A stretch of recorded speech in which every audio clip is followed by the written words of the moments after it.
Hey there, green thumbs, got a minute? Let's explore the amazing Madagascar Jewels, a plant that'll dazzle your indoor garden. Madagascar Jewels, or Euphorbia Leuconeura, is a succulent that's a real showstopper.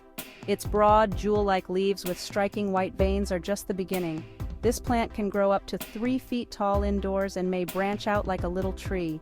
Though it has tiny flowers, the real magic lies in its self-propagating seeds that can surprise you with new seedlings. Caring for this beauty is a breeze.